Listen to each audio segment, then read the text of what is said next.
Hi guys, क्या आपको insurance tough लगता है? मैं जनरल इंश्योरेंस की बात कर रहा हूँ। आपको समझ में नहीं आता?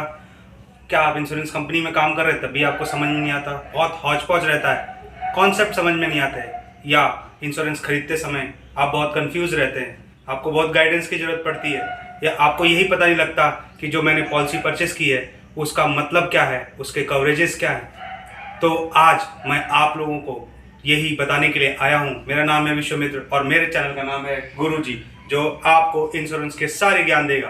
तो ज़्यादा समय ना लेते हुए हम स्टार्ट करते हैं इसको और समझते हैं इंश्योरेंस क्या है। गाइस, इंश्योरेंस जो है वो एक कॉन्ट्रैक्ट है दो पार्टीज के बीच में। एक पार्टीज होती है, एक पार्टी कौन सी होती है? इंश्योर्ड। इंश्योर्ड मतलब कस्टमर जिसको पॉलिसी लेनी होती है, और दूसरी पार्टी होती है इंश्योरेंस कंपनी जिसको ये इंश्योरेंस बेचनी होती है। इसमें कॉन्ट्रैक्ट में होता क्या है? जनरली इंश्योर्ड एक कस्टमर कंपनी को कहता है कि मेरा एक असेट है लाइक दिस लैपटॉप, और कहता है कि ये असेट मुझे इंश्योरेंस करवाना है, और उसकी एक वैल्यू बताता है। इंश्योरेंस कंपनी उस असेट को एग्जामिन करती है और उस असेट की एक इंश्योर्ड डिक्लेयर्ड वैल्यू कस्टमर के साथ डिस्कस करके और उस बताती है, और उसका एक प्रीमियम बताती है जिसको इंश्योर्ड प्रीमियम पे करता है, वो भी 1 साल के लिए यानी 12 महीनों के लिए। और इंश्योरेंस कंपनी उस 12 महीनों के लिए इंश्योर्ड को एक प्रॉमिस डिलीवर करती है कि अगर इस लैपटॉप को इन 12 महीनों में कोई भी एक्सीडेंटल नुकसान होता है, जो कि दिए हुए पैरल्स यानी कॉन्ट्रैक्ट में एक पैरल्स कवर होते हैं, टोटल बहुत सारे पैरल्स होते हैं, वो हम आगे की क्लासेस में डिस्कस करेंगे। तो उन पैरल्स के अंडर अगर कोई भी डैमेजेस इस लैपटॉप को होंगे तो इंश्योरेंस कंपनी उस पर्टिकुलर आईडीवी या उस पर्टिकुलर नुकसान को भुगतने के लिए बाध्य रहेगी। ठीक है, तो आइए आगे बढ़ते हैं और समझते हैं कि ये इंश्योरेंस किस सिद्धांतों यानी किस प्रिंसिपल पे काम करता है। इसके मूलतः 4 सिद्धांत हैं। पहला सिद्धांत है अटमोस्ट गुड फेथ, और दूसरा सिद्धांत है इंश्योरेबल इंटरेस्ट, तीसरा सिद्धांत है insurance of principle of indemnity, और चौथा सिद्धांत है क्रॉस प्रॉक्सिमा या प्रॉक्सिमेट कॉज।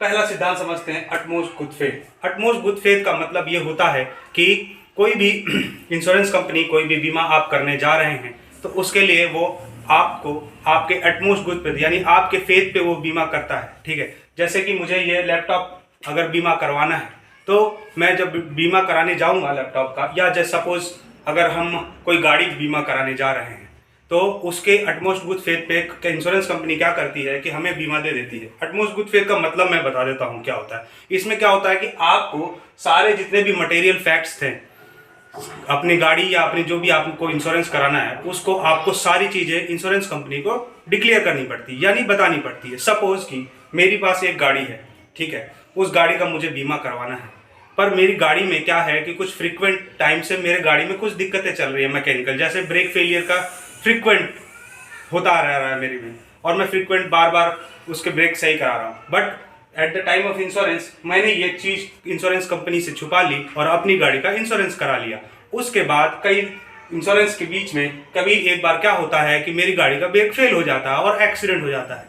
हालांकि छोटे लॉसेज में ये कंपनियां इतना नहीं देखती, but in the case of major loss या कभी कभी गाड़ी टोटल लॉस हो जाती है, उन केसेस में कंपनी क्या करती है कि इस एटमोस्ट गुड फेथ को वेरीफाई करती है। कैसे करती है? वो आपकी सर्विस हिस्ट्री चेक कर सकती है या गाड़ी के इन्वेस्टिगेशन लगा सकती है आपके क्लेम का लिए, या किसी भी चीज़ का आपने जो भी पॉलिसी लिया होगा उसका इन्वेस्टिगेशन कर सकती है। उस केस में अगर मान लीजिए मेरा फ्रीक्वेंटली ब्रेक फेलियर का हिस्ट्री रहा है और इंश्योरेंस कंपनी जाती है सर्विस सेंटर पे उस पर्टिकुलर ओईएम मैन्युफैक्चरर के पास और मेरी गाड़ी का हिस्ट्री चेक करवाती है, तो उसे पता लगता है कि इस गाड़ी का फ्रीक्वेंट ब्रेक फेल होता था, लेकिन ये चीज़ इस पर्टिकुलर कस्टमर ने at the time of insurance छुपा लिया और हमें नहीं बताया। तो उस केस में इंश्योरेंस कंपनी के पास सारे राइट्स होते हैं कि वो आपका कॉन्ट्रैक्ट टर्मिनेट भी कर दे और क्लेम को डिनाई भी कर दे।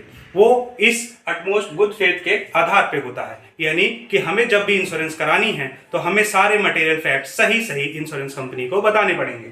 दूसरा प्रिंसिपल है इंश्योरेबल इंटरेस्ट। इंश्योरेबल इंटरेस्ट का मतलब ये है, अगर आसान भाषा में समझा जाए तो कोई भी चीज का इंश्योरेंस कराने से पहले उस पर्टिकुलर चीज का उस पर्टिकुलर बंदे से कोई भी इंश्योरेबल इंटरेस्ट होना चाहिए, यानी डायरेक्ट संबंध होना चाहिए। कैसे कि जैसे अगर यह लैपटॉप मेरे फ्रेंड का है, ठीक है, और मैं इसको वो अभी फिलहाल मेरे पास है तो मैं यूज कर रहा हूँ, बट मेरे फ्रेंड का है और मेरे को इसका इंश्योरेंस कराना है, तो ये इंश्योरेंस मैं अपने नाम पे नहीं ले सकता। क्यों? उसके पीछे रीजन ये है, पहली चीज तो ये लैपटॉप मेरे फ्रेंड का है, ठीक है, ये जिसका भी बिलिंग हुआ होगा या कोई गाड़ी होगी तो उसका भी बिलिंग उसके नाम पे हुआ होगा, मेरे नाम पे नहीं हुआ होगा। ठीक, दूसरी चीज ये है कि इस लैपटॉप को कोई नुकसान हो उससे मुझे कोई फाइनेंशियल लॉस होना चाहिए अगर मैं इंश्योरेंस ले रहा हूं। बट ये मेरे फ्रेंड का लैपटॉप है, तो अगर ये खो जाता है या डैमेज हो जाता है या जल जाता है तो इससे मेरा कोई फाइनेंशियल लॉस नहीं हो रहा।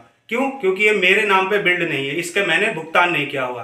तो उसका भुगतान किसने किया हुआ है? मेरे फ्रेंड ने। तो उसका इंश्योरेबल इंटरेस्ट मेरे फ्रेंड का हुआ, मेरा नहीं हुआ। इट मीन्स कि इससे मेरे कोई फाइनेंशियल लॉस नहीं है इसके खो जाने से, टूट जाने से।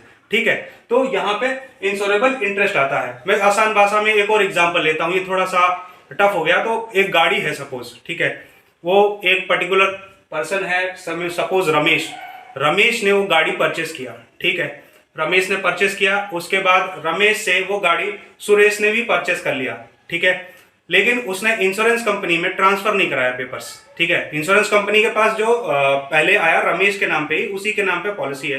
पर सुरेश ने क्या किया कि व्हीकल परचेस कर लिया, आरसी ट्रांसफर करा लिया अपने नाम पे, बट इंश्योरेंस ट्रांसफर नहीं कराया।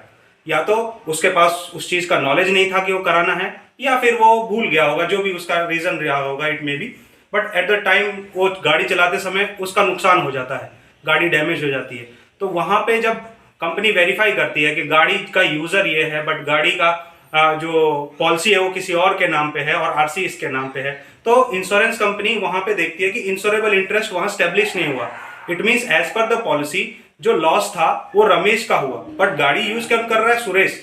बट सुरेश ने क्या किया कि वो पॉलिसी है उसके नाम पे ट्रांसफर नहीं कराया, तो उसका कोई भी फाइनेंशियल लॉस न मानते हुए इंश्योरेंस कंपनी इस क्लेम को डिनाई कर सकती है। तीसरा है principle of indemnity. Principle of indemnity अगर मैं बोलूं वो सीधे हिंदी शब्दों में, तो इंडेमनिटी का मतलब है क्षतिपूर्ति। इंडेमनिटी का मतलब होता है क्षतिपूर्ति। तो वो इंश्योरेंस कंपनी क्या कहती है, या प्रिंसिपल ऑफ इंडेमनिटी क्या कहती है कि आपका जितना नुकसान हुआ है हम उतना ही आपको वापस करेंगे। मीन्स कि अगर ये लैपटॉप 100 रुपीज का नुकसान हुआ है इस लैपटॉप में, तो आपको क्लेम के टाइम में हम 100 रुपीज देंगे, 101 रुपीज नहीं देंगे। ठीक है, तो जितना नुकसान हुआ हम उसको उतना ही भरपाई करेंगे, उससे ज्यादा की भरपाई हम नहीं करेंगे। तो प्रिंसिपल ऑफ इंडेमनिटी के दो पार्ट है, प्रिंसिपल ऑफ कॉन्ट्रीब्यूशन और principal of subrogation. Principle of contribution क्या कहता है कि एक पर्टिकुलर ऑब्जेक्ट के अगर किसी पर्सन ने दो इंश्योरेंस ले रखे हैं, सपोज किसी ने इंश्योरेंस कंपनी ए से एक ले रखा है और एक किसी ने इंश्योरेंस कंपनी बी से ले रखा है इंश्योरेंस, तो कंपनी ऐसे में प्रिंसिपल ऑफ कंट्रीब्यूशन क्या करता है, सपोज कि अगर मेरा ये लैपटॉप 10,000 रुपए का है और मैंने ए कंपनी से जाके इसको इंश्योर्ड करा लिया 10,000 रुपीज का, ठीक है, और मैं बी कंपनी के पास गया और वहां पे मैंने इसको 15K का इंश्योरेंस करा लिया। दोनों का प्रीमियम अलग अलग, जो भी उनके कंपनी ने उनको बताया होगा कवर करने के लिए, उसके हिसाब से। सपोज लॉस होता है ये लैपटॉप में, शॉर्ट सर्किट हो जाने की वजह से लैपटॉप कंप्लीटली जल जाता है या चोरी हो जाता है सपोज, तो मेरे पास तो दो इंश्योरेंस है, ए एंड बी के पास। पहले मैं ए के पास जाऊंगा और उसको कहूंगा मेरा लैपटॉप हो गया 10,000 का, उससे क्लेम ले लिया। फिर दूसरे के पास गया और बोला तो उससे भी 15,000 का ले लिया, तो मेरे को टोटल इंश्योरेंस का पैसा कितना मिल गया, 25K, which is not right ना। क्योंकि प्रिंसिपल ऑफ इंडेमनिटी क्या कहता है कि आपका क्षति जितना हुआ है हम उसको उतना ही भरपाई करेंगे। तो इट मींस कि अगर ये लैपटॉप का नुकसान 10,000 हुआ है तो 10,000 ही मिलेगा। तो ऐसे केस में अब ये क्वेश्चन उठता है कि इनमें से क्लेम कौन देगा, है ना, क्वेश्चन जाहिर है कि इनमें से क्लेम कौन देगा। तो क्या होगा ऐसे केस में, प्रिंसिपल ऑफ कंट्रीब्यूशन काम होता है, ये दोनों कंपनियां आपस में कोलैबोरेट करेंगी और लॉस को वो एनालाइज करेंगी। इनके हिसाब से जो भी इन्होंने इसका आईडीवी और प्रीमियम लिया होगा उसके हिसाब से ये उस पर्टिकुलर लैपटॉप को मिलके 10,000 रुपए दे देंगी, अपना अपना शेयर जैसे भी इनका बनता है। आईडीवी क्या है, और वो होता है insured declared value. At the time of insurance जब हम इंश्योरेंस लेते हैं तो हम एक डिक्लेयर्ड वैल्यू सेट करते हैं। सपोज कि लैपटॉप गया तो वहां पे कंपनी क्या करेगी, एक आईडीवी सेट करेगी इसका कि इतना ही है मैक्सिमम, मतलब उतने से ज्यादा हम उसमें नहीं दे सकते। वो दोनों कंपनियां का रहता है और डिफरेंट आईडीवीज पे डिफरेंट प्रीमियम कैलकुलेट रहता है। ठीक है, ये सारी चीजें हम आगे भी डिटेल में समझेंगे, बट हम अभी सिद्धांत समझ रहे हैं तो इतना ज्यादा डीप में जाना ठीक नहीं लग रहा। ठीक है, उसके बाद है principle of subrogation. Principle of subrogation का मतलब होता है, सब्रोगेशन का मीन्स होता है transfer of rights from one person to other. ठीक है। इट मीन्स आपने कभी देखा होगा कि अगर आपने पहले कभी एक्सपीरियंस किया होगा या आपके दोस्त ने, कि अगर कभी गाड़ी उसका चोरी हो जाता है या कोई सामान चोरी हो जाता है, उसका FIR रजिस्टर होता है, उसके बाद जब क्लेम देना होता है तो कंपनी आस्क कि ये गाड़ी या पर्टिकुलर चीज हमारे नाम पे पहले ट्रांसफर करिए। उसका रीजन ये होता है कि कल के डेट में अगर वो क्लेम तो इंश्योरेंस कंपनी आपको दे देगा चोरी होने का, बट कल के केस में अगर वो गाड़ी कहीं से पुलिस को रिकवर हो जाता है, फिर वो गाड़ी कहाँ जाएगा? क्योंकि हमने आपको पैसा तो पहले ही दे दिया इंश्योरेंस कंपनी ने, तो उसके बाद वो गाड़ी किधर जाएगी? उस गाड़ी का वो मालिक कौन रहेगा? उसका लीगल राइट्स किसके पास रहेगा? तो उसलिए क्या करते हैं इंश्योरेंस कंपनी, क्लेम देने से पहले आपके सब्रोगेशन फॉर्म एक साइन करा लेती है। उस सब्रोगेशन में क्या होती है, आपके राइट्स जो है उस गाड़ी से अपने ऊपर ट्रांसफर कर लेती है। इट मींस जब गाड़ी रिकवर होगी तो उसके बाद सब्रोगेशन के हिसाब से, प्रिंसिपल ऑफ सब्रोगेशन के हिसाब से उसके सारे राइट्स उस पर्टिकुलर इंश्योरेंस कंपनी के होंगे। आई होप आपको प्रिंसिपल ऑफ सब्रोगेशन समझ में आया, और नहीं समझ में आया दोस्तों तो कमेंट बॉक्स में मेरे को मैसेज करिए, मैं बिल्कुल दोबारा ये समझाऊंगा। फिर उसके बाद है प्रॉक्सिमेट कॉज या कॉज प्रॉक्सिम।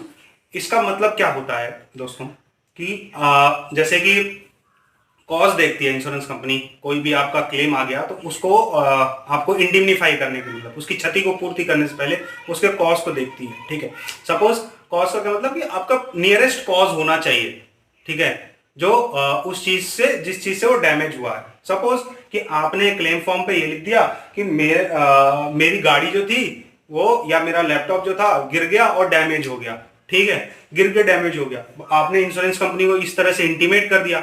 उसके बाद जो इंश्योरेंस कंपनी का सर्वेयर आया और सर्वेयर ने जब इस पर्टिकुलर लैपटॉप का सर्वे किया तो उसने पाया कि ये तो गिरने से हुआ ही नहीं है, इसका डैमेज तो लाइक बर्न हो गया है, ये जल गया है, या इसके ऊपर कुछ एसिडिक चीज गिर गई है जिसकी वजह से ये डैमेज है। तो आपने जो कॉज कंपनी को बताया था वो कॉज इस डैमेज से मैच नहीं कर रहा, तो वो प्रॉक्सिमेट कॉज नहीं हुआ। प्रॉक्सिमेट कॉज क्या हुआ? ये जलने से हुआ डैमेज, ना कि गिरने से।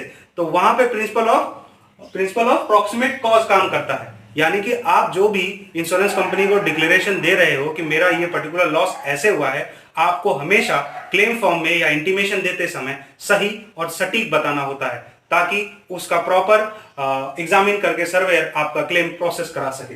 तो गाइस, आज की क्लास में हमने क्या समझा कि इंश्योरेंस क्या चीज है और इंश्योरेंस किन सिद्धांतों पे काम करता है।